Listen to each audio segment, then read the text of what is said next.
नमस्कार मित्रांनो, गोल्डन स्टोरीजमध्ये आपलं स्वागत आहे. गोल्डन स्टोरीजमध्ये आजची स्टोरी आहे पावसाळी शेवाळ. संध्याकाळ व्हायला आली तशी दीपिकानं पलंगावरच्या चादरी उशा वगैरे आवरायला सुरुवात केली. तिचे रेशमी सोनेरी केस वारंवार तिच्या गुलाबी गालांवर रुडायला बघत होते आणि आपल्या नाजूक लांब सडक बोटांनी ते पुन्हा पुन्हा त्यांना मागे सारत होती. आता उठ ना, मला चादर बदलायची आहे, दीपिकानं संतोषला हलवत म्हटलं. तो अजूनही आरामात बेडवर लोळत होता. का पुन्हा पुन्हा त्या लटामागे ढकलते आहेस? छान दिसतायत तुझ्या चेहऱ्यावर, जणू ढगात लपलेला चंद्र, संतोषने म्हटलं. सायंकाळ व्हायला आली. आता या ढगांना घरी हाकललं नाहीतर तुझ्या चंद्रालाच घराबाहेरचा रस्ता दाखवावा लागेल. कळलं का? तू घाबरतेस कशाला? तुला घरही आहेत आणि घरी घेऊन जायला तत्पर असणारीही आहेत. ज्या दिवशी तू होकार देशील त्याच दिवशी मी. पुरे मी होकार दिलाच आहे ना. आता निघ तू. उदय येतीलच थोड्या वेळात, तोवर मला हे सर्व आवरायला हवं, दीपिका भराभर आवरत म्हणाली. चादरी उशा सर्व व्यवस्थित ठेवून इतर सर्व गोष्टी नीटनेटक्या केल्यावर तिनं विचारलं, उद्या कधी येणार गुरुदेव? असाच 12च्या सुमाराला, संतोषनं म्हटलं. तो जरा तक्रारीच्या सुरात पुढे म्हणाला, हे असं चोरून भेटणं मला अजिबात आवडत नाहीये. असं वाटतं आपण प्रेम नाही, गुन्हा करतोय. अपराध केल्यासारखं वाटतं. गुन्हा तर करतोच आहोत संतोष. आपलं लग्न झालेलं असतं तर गोष्ट वेगळी होती, पण मी आता उदयची पत्नी आहे. तू माझ्या घरी मला संगीत शिकवायला म्युझिक टीचर म्हणून येतो आहेस. अशा परिस्थितीत आपलं हे नातं म्हणजे गुन्हाच ठरतो ना? का बरं? आधी आपलं दोघांचं प्रेम होतंच ना. उदय तर तुझ्या आयुष्यात नंतर आलाय. तुझ्या आणि माझ्या घरच्यांनी हे जातीपर जातीचं प्रस्थ माजवलं नसतं. आपल्या लग्नाला विरोध न करता लग्न लावून दिलं असतं तर, पण त्यांनी अगदी घाईघाईनं तुझं लग्न दुसरीकडे लावून टाकलं. सोड ना त्या जुन्या गोष्टी. या दुसऱ्या शहरात येऊनही आपण दोघं पुन्हा भेटलो. माझ्या मनातलं तुझ्याविषयीचं प्रेम बहुधा नियतीलाही हवं असावं, म्हणूनच आपली पुन्हा गाठ पडली. दीपिकानं विषय संपवला. उदय व दीपिकाच्या लग्नाला आता 2 वर्ष होऊन गेली होती. सुरुवातीला दीपिका खूपच कष्टी आणि उदास असायची. उदयला वाटे, नवं लग्न, नवी माणसं, नवं शहर, यामुळे ती अजून स्वतःला ॲडजस्ट करू शकली नाहीये. हळूहळू रुळेल. पण खरं कारण वेगळंच होतं. संतोष तिचं पहिलं प्रेम. तिच्यापासून दुरावल्यामुळे ती दुःखी होती.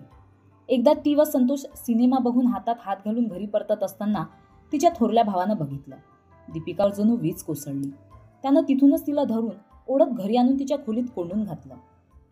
कुणी तिला भेटणार नाही, ती कुणाला भेटू शकणार नाही. त्या खोलीतच तिनं राहायचं. दीपिकानं अन्न सत्याग्रह पुकारला, पण कोणीही दखल घेतली नाही. शेवटी 3 दिवसांनी भूक असह्य झाल्यावर तिनं मुकाट्यानं शरणागती पत्करली. संतोषला भेटावं कसं ते कळत नव्हतं. घरातलं वातावरण फार जुनाट विचारांचं. त्यातून संतोषची जातही वेगळी होती. त्या मुलाचा जीव वाचावा असंच वाटत असेल तर त्याचा नाच सोड. भावानं तिला बजावलं होतं. बाबा, तुम्ही फक्त आदेश द्या, त्या हलकटाच्या देहाचा तुकडासुद्धा कुणाला सापडणार नाही असा धडा शिकवतो. मला तर वाटतंय या निर्लज्ज पोरीलाच विष देऊन ठार करावं. ही अशीच वाक्य तिला सतत ऐकवली जात होती. ती खूप घाबरली, नर्वस झाली. आणि 15 दिवसात घरच्यांनी दूरच्या शहरात राहणाऱ्या उदयशी तिचं लग्न लावूनही टाकलं. दीपिका जणू बधीर झाली होती. होणारा नवरा, पुढलं आयुष्य कशाविषयीचं तिला जाणून घ्यावंसं वाटलं नाही. लग्नातही ती मुकाटपणे सांगितलेली विधी करत होती. सासरी, सासू, सासरे, दीर, नणंद वगैरे सर्व होते, पण ती वेगळ्या ठिकाणी राहत होती. इथं फक्त उदय आणि तीच राहणार होती. खरं तर उदय खूपच सज्जन आणि प्रेमळ तरुण होता. निरोगी, निर्व्यसनी, शिकलेला, उत्तम पगार मिळवणारा, सगळ्यात महत्त्वाचं म्हणजे बायकोला समजून घेणारा होता. कुणीही मुलीला अभिमान वाटेल असा नवरा होता तो. पहिल्या रात्री दीपिकेचा उदास चेहरा बघून त्यानं तिला अजिबात त्रास दिला नाही. नव्या ठिकाणी नव्या नवरीला रुळायला थोडा वेळ हवाच असतो. हळूहळू ती मोकळी होईल हे त्यानं समजून घेतलं. काही दिवसानंतर दीपिकेनेही तडजोड करायची असं ठरवलं. नव्या जागी, नव्या संसारात, नव्या नातात रमायला तिला जमू लागलं. तशी ती गृहकृत्य दक्ष होतीच. एकदा सायंकाळी घरात एक पार्टी होती. उदयचे काही मित्र त्यांच्या बायकोसह आले होते. घरात काम करताना उदयनं दीपिकेला गाणं गुणगुणताना ऐकलं होतं. एक दोघांनी गाणं म्हटल्यावर कुणीतरी दीपिकेलाही गाणं म्हणण्याचा आग्रह केला. दीपिकेनं गाणं म्हटलं आणि टाळ्यांचा कडकडाट झाला. सगळेच तिच्या सुरेल आवाजावर आणि तिच्या गाण्याच्या पद्धतीवर खुश झाले. उदयनं म्हटलंही, माझी बायको इतकं छान गाते हे मला कुणी सांगितलंच नव्हतं. आज कळतंय मला. उदयला तर बायकोचं किती आणि कसं कौतुक करू तेच समजेना. सगळी मंडळी निघून गेल्यावर उदयनं दीपिकेला म्हटलं, तू खरं म्हणजे गाणं शिकायला हवं. तुझी कला वाढीस लागेल. तुला जीव रमवायला एक साधनही मिळेल. दीपिका गप्प बसली तरी उदयनं एका चांगल्या नवऱ्याचं कर्तव्य पूर्ण करत इकडे तिकडे चौकशी करून तिच्यासाठी एक संगीत शिक्षक शोधून काढला. आजपासून हे तुला गाणं शिकवायला येतील, त्यानं सांगितलं. संतोषला संगीत शिक्षक म्हणून समोर बघून दीपिका चकितच झाली. उदयनं दोघांची ओळख करून दिली आणि ऑल द बेस्ट म्हणून तो ऑफिसला निघून गेला. उदय गेल्यावर दीपिका पहिलं वाक्य बोलली, तू इथं कसा? माझा पाठलाग करत इथवर आलास? नाही दीपू, मी तुझ्या मागावर नव्हतो. मी तर या शहरात नोकरी शोधत आलो. कुणीतरी मला या घराचा पत्ता दिला. इथं संगीत शिक्षक हवाय म्हणून मी इथं आलो. मला दीपू म्हणू नकोस. माझं लग्न झालंय आता. संतोष, तुझ्या दृष्टीनं मी दुसऱ्या कुणाची पत्नी आहे. नियतीचा खेळच म्हणायचा. पुन्हा दीपिका व संतोष समोरासमोर आले होते. दोघंही एकमेकांना विसरून नव्यानं आयुष्य सुरू करत होते आणि पुन्हा ही भेट झाली. दीपू, सॉरी. दीपिका, मला इथं शिकवणीसाठी येऊ दे. मला पैशांची, नोकरीची गरज आहे. या ट्युशनमुळे अजूनही 1-2 लोकांकडून बोलावणं येईल असं मला त्यांनी सांगितलंय. त्यांनी म्हणजे ज्यांनी तुझ्या नवऱ्याला माझ्याबद्दल सांगितलं त्यांनी. उदयसमोर मी आपलं गत काळातलं नातं कधीही उघड करणार नाही असं वचन देतो मी तुला. यावर दीपिकालाही काही बोलता आलं नाही. काही काळातच दोघांमधला दुरावा नाहीसा झाला. हसणं, बोलणं, चेष्टा मस्करी, गाण्याचा रियाज सर्व सुरू झालं. दुसऱ्या दिवशी रियाज आटोपल्यावर दीपिकेनं संतोषला म्हटलं, आपल्या भूतकाळाचा विचार करून दुःखी होण्यात काय अर्थ आहे? यापुढील आयुष्याचा विचार केला पाहिजे. त्यातच शहाणपणा आहे. संतोषचा दुर्मुखलेला चेहरा बघून तिला वाईट वाटत होतं. तुला कळायचं नाही दीपिका. दुसऱ्या कुणाची पत्नी म्हणून तुझ्याकडे बघताना मला काय वाटतं ते कसं सांगू? तू माझी होतीस आणि आता? बोलता बोलता संतोषनं दीपिकाचे दंड दोन्ही हातांनी घट्ट धरले. त्यानंतर दीपिका एकदम आनंदात असायची. घर आता अधिक टापटीप असायचं. जेवायला नवीन चविष्ट पदार्थ बनवले जायचे. एकूणच तिची पूर्वीची उदासीनता, गप्प असणं सगळंच बदललं होतं. उदयला वाटे तिला तिच्या आवडीचे संगीत शिक्षण घेता येते. यामुळेच ती आनंदात आहे. दीपिका आकाशी निळ्या रंगाचं स्वेटर विणत होती. तो प्रसन्न रंग आणि त्यावर घातलेली ती सुंदर आकर्षक नक्षी बघून उदयनं म्हटलं, माझ्यासाठीही असं सुंदर याच रंगाचं, याच डिझाईनचं स्वेटर करून देना. पुढचं स्वेटर तुमच्यासाठीच विणेन. हे मी माझ्या चुलत भावासाठी विणते. पुढल्याच महिन्यात त्याचा वाढदिवस आहे ना, तर मग तू माहेरी जाऊन ये ना. गेलीच नाहीस तू खूप दिवसात. नाही हो, मला नाही जायचंय. तुमच्या जेवणाची आबाळ होते ना मग. अगं, मी काही कुक्कुड बाळ नाहीये. इतकी काळजी का करतेस? आणि माहेरी जायला तर सगळ्याच मुलींना आवडतं. तू बिनधास्त जा. सगळ्यांना भेट. त्यांनाही बरं वाटेल. मी माझी काळजी घेईन. तू अगदी निश्चिंत राहा. उदयनं तिला आश्वस्त केलं. दीपिकेला त्यानंतर नाही म्हणता आलं नाही. आता कसं करायचं? 4 दिवस मी माहेरी गेली तर आपली भेट कशी होणार? त्या शहरात भेटणं तर केवळ अशक्य आहे. तिथं सगळेच आपल्याला ओळखतात. दीपिकेनं संतोषला अडचण सांगितली. तिचं आज गाण्यातही लक्ष लागत नव्हतं. तू काळजी करू नकोस. तुला भेटल्याशिवाय मी तरी कुठं राहू शकतो? काहीतरी युक्ती करावी लागेल. बघूयात काय करता येतंय. संतोषनं थोडा विचार करून एक योजना सांगितली. तू इथून ट्रेननं निघ. पुढल्या स्टेशनवर मी तुला भेटतो. आपण त्याच शहरात हॉटेलात 4-5 दिवस राहू. तूच उदयला फोन करत राहा. खोलीच्या बाहेर पडलोच नाही तर आपल्याला कोणी बघणारही नाही. बोलता बोलता संतोषचे हात दीपिकेच्या शरीरावर खेळू लागले होते. उदयनं दीपिकेला ट्रेनमध्ये बसवलं. त्याला बाय करून तिनं निरोप दिला. पुढल्या स्टेशनवर संतोषनं तिला उतरवून घेतलं. दोघं एका चांगल्या हॉटेलात गेली. रिसेप्शन डेस्कवर खोटी नावं सांगायची असं मनात होतं. पण हल्ली आय कार्ड, घरचा पत्ता, पॅन कार्ड वगैरे सगळंच सांगावं लागतं. दोघांची वेगवेगळी नावं सांगताना दोघंही मनातून घाबरलेले होते. हॉटेलात जागोजागी CCTV कॅमेरे लागलेले होते. तोंड लपवता लपवता दीपिकेची वाट लागली. आपण कॉल गर्ल आहोत असं घाणेरडं फिलिंग तिला यायला लागलं. खोलीत आल्यावर ती वैतागून म्हणाली, असं काही असतं याची थोडीही कल्पना असती तरी मी इथं आले नसते. आता तर खोलीत आपण सुरक्षित आहोत ना. आता विसर सगळं आणि ये माझ्या मिठीत. संतोष तर असा अधीर झाला होता जणू आज त्याची लग्नाची पहिली रात्र आहे. थांब रे, आधी उदयला फोन तर करू देत. मी पोहोचले म्हणून सांगायला हवं ना. अगं हे काय करतेस? तू उद्या सकाळी पोहोचते आहेस. तू अजून ट्रेनमध्येच आहेस, विसरू नको. संतोषनं तिला मिठीत घेत खिदळत म्हटले. त्याचं ते खिदळणं दीपिकेला अजिबात रुचलं नाही. हॉटेलच्या त्या बंद खोलीत कुणाचीही भीती नसता दीपिकेला संतोषचा स्पर्श सुखाचा वाटत नव्हता. काय होतंय ते तिला समजत नव्हतं. डोकं फार दुखतंय म्हणून ती रात्री न जेवताच लवकर झोपली. दुसऱ्या दिवशी सकाळी दीपिकेनं चहाची ऑर्डर दिली. चहा घेऊन येणारा वेटर आपल्याकडे रोखून बघतोय, संशयानं बघतोय असं तिला वाटलं.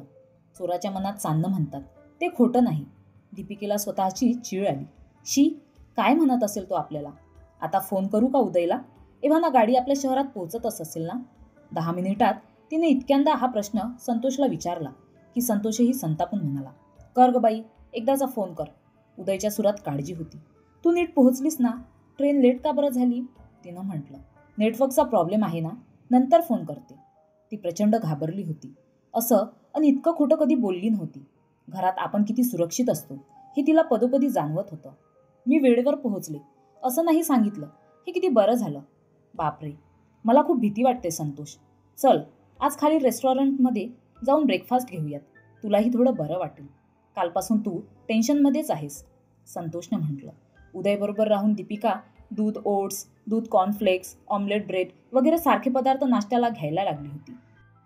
आत्ताही तिनं ओट्स आणि ऑमलेट मागवलं. संतोषनं आलू पराठे आणि कचोरी मागवली. का ग, इतका साधा आणि कमी ब्रेकफास्ट? पोट बरं आहे ना तुझं? संतोषनं विचारलं. आता आपण कॉलेजमधील नाही आहोत संतोष. वयानुरूप खाण्याच्या सवयी बदलायला हव्यात. उदय तर म्हणतात. दीपिकानं पटकन जीभ चावली. एकदम गप्प झाली ती. मी खूप बोर होते, थोडं बाहेर भटकून येऊयात का? दीपिकानं असं म्हणताच संतोष पटकन तयार झाला. सतत खोलीत बसून टीव्ही बघून तोही कंटाळला होता. सायंकाळी उशिरापर्यंत दोघं तिथल्या बाजारात मनसोक्त भटकले. संतोषने दीपिकेला अगदी लपटून घेतलं होतं. बाजारात तमाशा नको म्हणून तिनं तो नको असलेला स्पर्श सहन केला. बाहेरच काहीतरी खाऊन रात्री दोघं हॉटेलच्या खोलीत परत आली. तिने कपडे बदलले आणि ती बेडवर आडवी झाली. पण या क्षणी तिला संतोषचा स्पर्श नको नको वाटत होता. मनातून खूप अपराधी वाटत होतं. उदयशी खोटं बोलल्याचा पश्चाताप होत होता. दीपिकानं काहीच उत्तर दिलं नाही. तिला स्वतःला समजत नव्हतं की स्वतःच्या घरात असताना संतोषच्या जवळीकसाठी ती इतकी अधीर आतुर असायची. आता तिला जवळीक नको का झाली? दुसऱ्या दिवशी दीपिकानं 2 वेळा उदयला फोन लावला. दोन्ही वेळा तो अगदी कोरडेपणानं मोजकच बोलला. उदय का बरं असं वागला? इतका कोरडेपणा गेल्या 2 वर्षात कधी जाणवला नव्हता. त्याचा मूड कशानं बिघडला असावा? दीपिकानं म्हटलं, ऑफिसच्या कामात गडलेला असेल, कामाचं टेन्शन असेल. तू काय त्याच्या मूडबद्दल बोलायला इथे आली आहेस का? चिडून संतोष म्हणाला. ज्या विचारानं त्यानं हॉटेल बुक केलं होते तसं काहीच घडत नव्हतं. संतोषला दीपिकेचं रसरशीत तारुण्य, तिचं सौंदर्य उपभोगायचं होतं. पण ती तर अजिबात प्रतिसाद देत नव्हती. लोकांच्या नजरांची खरं तर सगळे अपरिचित होते, तरीही तिला भीती वाटत होती. त्यामुळे खोलीबाहेर जाता येत नव्हतं. विनाकारण हॉटेलचं बिल वाढत होतं. हा दिवसही असाच कंटाळवाना गेला. दुसऱ्या दिवशी सकाळी परत जायचं असं शेवटी दोघांनी ठरवलं. मला लवकर आलेली बघून उदयला नवल वाटेल, पण मी त्यांना सांगेन की तुमची फार आठवण येत होती म्हणून मी परत आली. दीपिका म्हणाली. उदय उदय उदय, खरोखरच त्यांची फार आठवण येते का? संतोषनं संतापून विचारलं. दीपिकेनं उत्तर दिलं नाही. पण न बोलताही सत्य काय ते संतोषला समजलं. दीपिकेला तिच्या घरी सोडून संतोष आपल्या खोलीवर निघून गेला. सकाळीच दीपिकेला घरात बघून उदयला जरा नवल तर वाटलं. सरप्राईज, दीपिकेनं उदयच्या गळ्यात हात टाकत म्हटलं. इतक्या लवकर कशी आलीस तू? 2 दिवस अजून राहणार होतीस ना? अगदी संथ सुरात त्यानं विचारलं. ती लवकर आल्याचा जणू त्याला आनंदच झाला नव्हता. का? तुम्हाला आनंद नाही झाला का? मला तुमची फारच आठवण यायला लागली. म्हणताना मी लगेच निघाले, दीपिकानं म्हटलं. ब्रेकफास्ट घेऊन झालेला होता. दुपारचं जेवण ऑफिसच्या कॅन्टीनमध्येच घेईन. एवढं बोलून उदय ऑफिसला निघून गेला. सायंकाळी उदय घरी परतला. तोवर दीपिकेनं घर साफसूफ करून फर्निचरची रचना बदलून नव्यानं मांडामांड केलेली होती. स्वयंपाक ओट्यावर तयार होता. उदय गप्पच होता. त्यानं चहाही नको म्हणून सांगितलं. तुम्ही असे थकलेले आणि गप्प का आहात? बरं नाही वाटत का? जरा थकवा आलाय, लवकर झोपतो. विश्रांती मिळाल्यावर बरं वाटेल. एवढं बोलून उदय खोलीत निघून गेला. दुसऱ्या दिवशी सकाळी ऑफिससाठी उदय आवरत असतानाच संतोष घरात शिरला. आज इतक्या लवकर कसे आलात संतोष? दीपिकेशिवाय करमत नाही वाटतं. अजून किती दिवस ट्युशन चालू राहील तुमची? उदयचं बोलणं ऐकूनच त्याचे हावभाव बघून दीपिका आणि संतोष दोघंही भांबावले. चकितही झाली. जेवणाचा डबा घेऊन उदय निघून गेल्यावर चहाचा कप घेऊन तिनं संतोषला सोफ्यावर बसवलं. स्वतःही चहाचा कप घेऊन त्याच्यासमोर बसली आणि अत्यंत स्थिर आवाजात बोलायला लागली. संतोष, तू आयुष्यात आलास आणि मी आता विवाहित आहे. उदयची पत्नी आणि त्यांच्या कुटुंबातली सून आहे, हे मी अगदी विसरले. अल्लट किशोरीसारखी तुझ्या प्रेमात वेळी झाली. प्रियकराच्या बाहूच्या विळख्यात सुख शोधू लागले.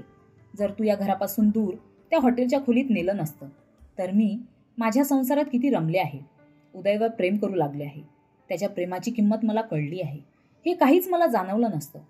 तू इथं माझ्या घरात येतो तेव्हा या माझ्या घराच्या 4 भिंतीत मी सुरक्षित असते, पण घराबाहेर पाऊल टाकल्यानंतर मला कळलं की या घरामुळे मला पूर्णत्व आलंय. या घराची मालकीण, उदयची पत्नी म्हणून माझी ओळख आहे. उदयनं तर माझ्यावर मनापासून प्रेम केलं. मला हवं ते सर्व माझ्यासमोर ठेवलं. माझी काळजी घेतात ते. मला काय हक्क आहे त्यांचा अपमान करण्याचा? माझ्या अनैतिक वागण्यानं समाजात त्यांची मानहानी होईल, याचं भान मीच ठेवायला हवं. माझ्या या निर्लज्ज वागण्यानं त्यांचा प्रेमावरचा, निष्ठेवरचा विश्वासच उडेल. माझ्या आयुष्यात तुझ्या प्रेमाचा रंग भरण्यासाठी त्यांच्या आयुष्यावर काजळी फासण्याचा मला खरंच हक्क नाहीये. दीपिका विचार करत होती. विवाहित असून ती अशी चुकीच्या मार्गावर कशी भरकटली? मनाच्या सैरभैर अवस्थेत ती घरातल्या प्रत्येक खोलीतून फिरत होती. सर्व तऱ्हेनं विचार करून ती या निष्कर्षावर पोहोचली की खरं काय ते उदयला सांगून टाकायचं. मनावरचं हे पापाचं ओझं घेऊन सगळं आयुष्य काढणं अवघडच नाही तर अशक्य आहे.